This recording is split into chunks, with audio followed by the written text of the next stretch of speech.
روایت کرتی ہیں کہ نبی کریم صلی اللہ علیہ وآلہ وسلم کی جو آخری بیماری تھی، اس بیماری میں جب نبی کریم صلی اللہ علیہ وآلہ وسلم کو تھوڑی سی طبیعت سنبھلی تو بتایا گیا کہ نماز کا انتظار ہو رہا ہے، تو نبی کریم صلی اللہ علیہ وآلہ وسلم نے فرمایا، کیونکہ طبیعت ایسی نہیں تھی کہ خود نماز کے لیے جا سکتے، تو آپ نے فرمایا کہ ابو بکر کو کہو، پیغام بھجواؤ کہ وہ نماز پڑھا دیں۔ حضرت ابو بکر صدیق رضی اللہ تعالیٰ عنہ کو پیغام پہنچایا گیا۔ آپ نے اس پہ یہ جواب دیا کہ میں جب نبی کریم صلی اللہ علیہ وآلہ وسلم کو مصلی پہ نہیں دیکھوں گا تو مجھ سے ضبط نہیں ہو سکے گا، کیونکہ آپ بڑے نرم طبیعت کے نرم دل انسان تھے، تو نبی کریم صلی اللہ علیہ وآلہ وسلم سے جو آپ کی محبت تھی وہ بھی لاسانی تھی، تو جب نبی کریم صلی اللہ علیہ وآلہ وسلم مصلی پہ نہ ہو، نماز نہ پڑھا رہے ہوں تو بڑا مشکل ہو جاتا، تو انہوں نے پیغام یہی بھیجا کہ مجھ سے مشکل ہو جائے گی نماز پڑھانی، تو اگر حضرت عمر رضی اللہ تعالیٰ عنہ کو کہہ دیا جائے کہ وہ نماز پڑھا دیں۔ تو حضرت عائشہ رضی اللہ تعالیٰ عنہ نے نبی کریم صلی اللہ علیہ وآلہ وسلم سے عرض کیا، تو نبی کریم صلی اللہ علیہ وسلم نے انہیں روایت کے مطابق یہ جواب دیا کہ کیا تم وہی نہیں ہو جنہوں نے یوسف کے ساتھ یہ کیا تھا، یعنی وہ جو خواتین تھیں، عورتیں تھیں جنہوں نے حضرت یوسف علیہ السلام کے ساتھ سلوک کیا تھا نامناسب، تو حضرت نبی کریم صلی اللہ علیہ وسلم کو یہ بات آپ کے جواب سے پتہ لگتا ہے کہ پسند نہیں آئی۔ آپ نے فرمایا کہ ابو بکر کو کہو کہ نماز پڑھائیں۔ چنانچہ حضرت ابو بکر صدیق رضی اللہ تعالیٰ عنہ نے نماز شروع کی پڑھانی۔ نبی کریم صلی اللہ علیہ وسلم کی طبیعت ذرا بہتر ہوئی، مزید بہتر ہوئی، تو آپ نے فرمایا کہ مجھے سہارا دو اور میں مسجد میں جانا چاہتا ہوں۔ آپ کو سہارا دیا گیا، دو لوگوں کے کندھوں کے اوپر سہارا لے کے نبی کریم صلی اللہ علیہ وآلہ وسلم مسجد پہنچے۔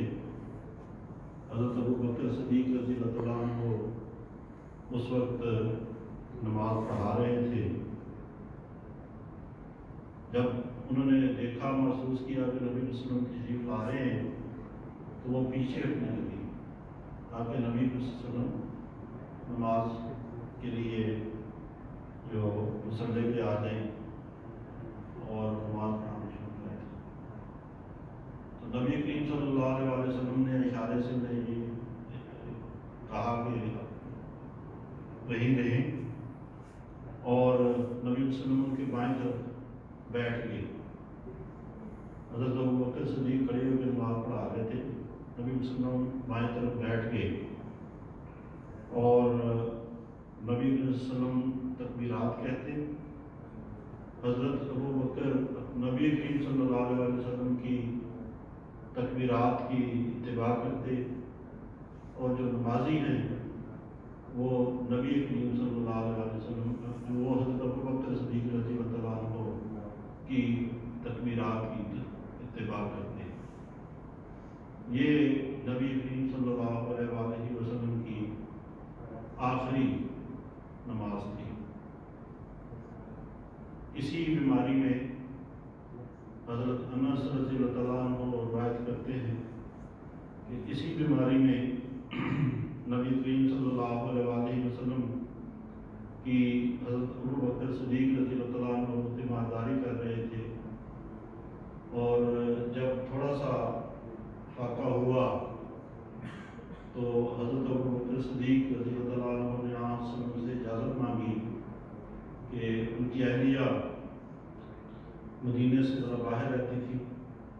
تو اجازت مانگی کہ میں ان کے پاس سے آؤں۔ نبی کریم صلی اللہ علیہ وسلم نے اجازت دے دی، اور اسی رات نبی کریم صلی اللہ علیہ وسلم کا انتقال ہو گیا۔ یہ اتوار اور سوموار کی درمیانی رات تھی، اور جب نبی کریم صلی اللہ علیہ وسلم کی وفات ہوئی تو یہ خبر جو ہے آگے پیچھے جب پھیلی تو چمگوئیاں بھی ہونا شروع ہو گئیں۔ بعض منافقین نے اس طرح کی باتیں بھی شروع کر دی کہ اگر محمد نعوذ باللہ نبی ہوتا تو فوت نہ ہوتا، اسے موت نہ آتی۔ گویا وہ یہ کہنا چاہتے تھے کہ نعوذ باللہ حضرت صلی اللہ علیہ وسلم نبی نہیں ہیں۔ تو حضرت ابو بکر صدیق رضی اللہ تعالیٰ عنہ نے اپنا غلام بھیجا کہ اس طرح کی باتیں سننے میں آ رہی ہیں، ذرا جا کے خبر لے کے آؤ۔ غلام آیا، جا کے خبر بتائی کہ نبی صلی اللہ علیہ وسلم وفات پا گئے ہیں۔ لیکن جب منافقین نے ایسی باتیں شروع کی تو حضرت عمر رضی اللہ تعالیٰ عنہ نے تلوار سنبھال لی اور یہ اعلان کر دیا اور یہ کہنا شروع کر دیا کہ اگر کسی نے کہا کہ نبی صلی اللہ علیہ وسلم وفات پا گئے ہیں تو میں اس کا سر تن سے جدا کر دوں گا۔ نبی کریم صلی اللہ علیہ وسلم فوت نہیں ہوئے۔ صدمے کی بھی حالت تھی، تو حضرت ابو بکر صدیق رضی اللہ تعالیٰ عنہ کو واپس تشریف لائے، اس حجرے میں گئے جہاں نبی کریم صلی اللہ علیہ وسلم کی جسد مبارک رکھا ہوا تھا، وہاں گئے، جا کے چہرے سے کپڑا ہٹایا اور کہنے لگے کہ میرے ماں باپ آپ پر قربان ہوں، آپ پر اللہ تعالیٰ کبھی دو موتیں جمع نہیں کرے گا۔ یعنی یہ نہیں ہو سکتا کہ آپ جسمانی طور پہ بھی فوت ہو جائیں اور روحانی طور پہ بھی فوت ہو جائیں۔ جسمانی طور پہ تو ہر انسان نے فوت ہونا ہے، لیکن آپ کا پیغام وفاقی ہے، آپ کبھی روحانی طور پہ فوت نہیں ہو سکتے۔ پھر باہر آئے لوگوں کے پاس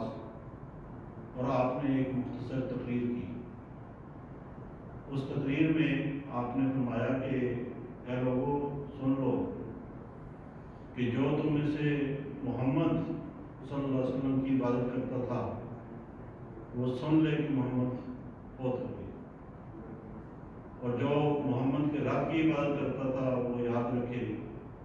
کہ اللہ زندہ ہے اور ہمیشہ زندہ رہے۔ اور پھر آپ نے سورہ آل عمران کی وہ روایت ہے مشہور کہ وما محمد الا رسول قد خلت من قبلہ الرسل افإن مات أو قتل انقلبتم علی اعقابکم ومن ينقلب علی عقبیہ فلن یضر اللہ شیئا۔ تو یہ جو آیت ہے اس میں اللہ تعالیٰ یہ فرماتا ہے کہ محمد رسول اللہ صلی اللہ علیہ وسلم اللہ تعالیٰ کے صرف ایک رسول ہیں، اور آپ سے پہلے جتنے بھی رسول تھے وہ سارے وفات پا گئے، اور اگر محمد صلی اللہ علیہ وسلم فوت ہو جائیں یا قتل کر دیے جائیں تو کیا تم اس وجہ سے اپنی ایڑیوں کے بل پھر جاؤ گے؟ جب حضرت ابو بکر صدیق رضی اللہ تعالیٰ عنہ نے یہ آیت پڑھی تو حضرت عمر رضی اللہ تعالیٰ عنہ کے ہاتھ سے تلوار گر گئی اور شدید صدمہ ان کو، کیونکہ وہ یہی سمجھ رہے تھے کہ آج میں فوت نہیں ہو۔ اور وہ کہتے ہیں کہ مجھے یوں لگا کہ یہ آیت گویا میں نے کبھی پہلے پڑھی نہیں، میرے ذہن میں نہیں آئی ہے، اور کہتے ہیں کہ اس آیت سے پھر مجھے یہ ہو گیا کہ نبی کریم صلی اللہ علیہ وسلم بھی وفات پا گئے۔ تو جو بھی انسان ہے اس نے اس دنیا سے جانا ہے۔ غیر احمدیوں کا یہ عقیدہ ہے کہ وہ یہ سمجھتے ہیں کہ نبی کریم صلی اللہ علیہ وسلم زندہ ہے، فوت نہیں ہوئے۔ اور حاضر ناظر، یعنی ہر جگہ پہ جیسے خدا موجود ہے اس طرح اللہ تعالیٰ نبی کریم صلی اللہ علیہ وسلم بھی موجود ہے۔ اور خاص طور پہ جو بریلوی ہیں، بریلویوں کے حوالے سے یہ عقیدہ ہے۔ اور ایک دفعہ خاکسار سے جب جامعہ میں خاکسار پڑھتا تھا تو کبھی اس حوالے سے کبھی ان سے کوئی بات نہیں ہوئی تھی، کوئی تجربہ بھی نہیں تھا۔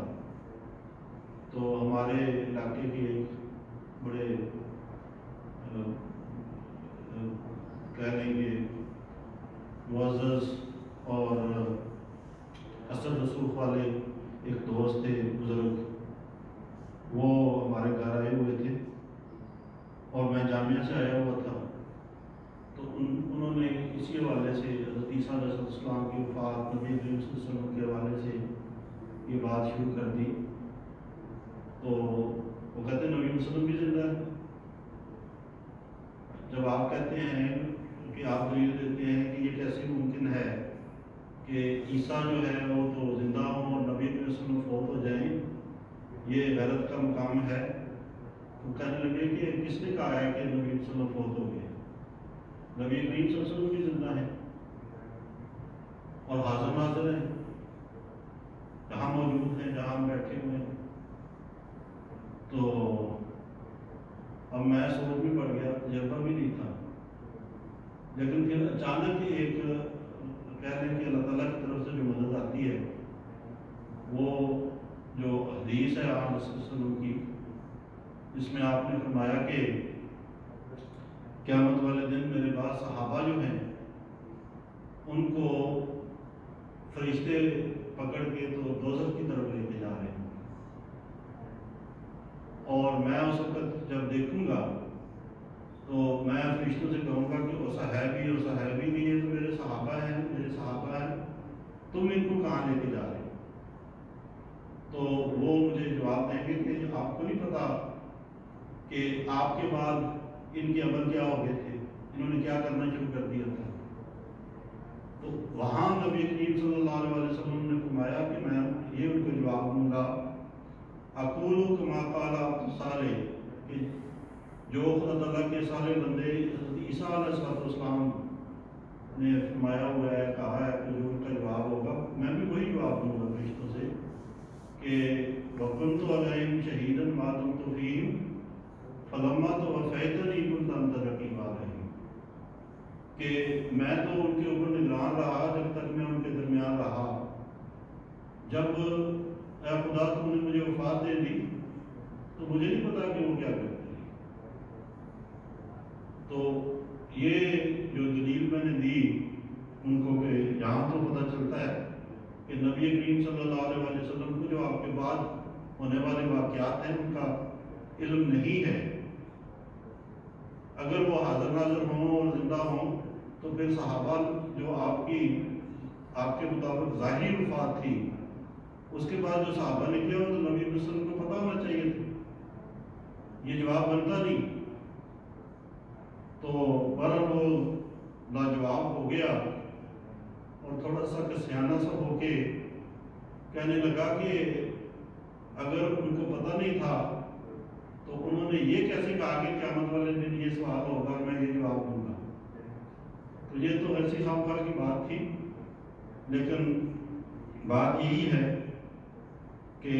نبی کریم صلی اللہ علیہ وسلم اللہ تعالیٰ کے رسول روحانی طور پہ زندہ رہیں گے انشاءاللہ تعالیٰ، لیکن جسمانی طور پہ